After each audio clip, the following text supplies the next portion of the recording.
campaign, the Bernie Sanders campaign manager, Jeff Weaver. He's joining us now live. Jeff, thanks very much for joining us. A lot of tension right now, as you well know. Did your campaign tell your supporters to, quote, take over that Democratic convention in Nevada? Well, as you know, Wolf, we put out a statement before the convention telling people that they should act civilly and that we should do this in an orderly manner. We obviously do not condone any kind of violence or threats. That's absolutely unacceptable from anybody. But I have to say that I think anybody who watched this and if you talk to Senator Nina Turner, former senator from state senator from Ohio, who was there on the floor of the convention in Nevada, it was a pretty unfair process. The leadership there that was running it was not following the rules.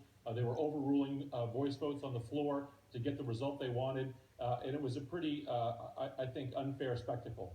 Yeah, it got pretty ugly. We're showing viewers some of the video, which is very, very powerful. Look at you can see it right now. The Nevada State Democratic Party said, and they were blunt. They said, "You've incited the violence and the chaos." Let me read what they said. Quote, "Jeff Weaver's allegations against the state party this morning are blatantly false, and his refusal to apologize for the death threats and harassment against our state party chair that his campaign incited on Saturday is unacceptable." That from the state Democratic Party executive director. So do you want to apologize for that?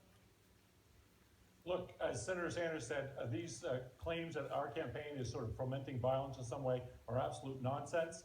The problem is that there are long simmering concerns about unfair treatment out in the Nevada Democratic Party. I mean, that's been documented. I mean, back in the Clark County convention, they almost tried to arrest their own credential chair because she was being too fair to the Sanders people.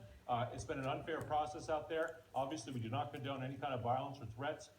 That's unacceptable. Bad language, that's unacceptable. But we are not going to allow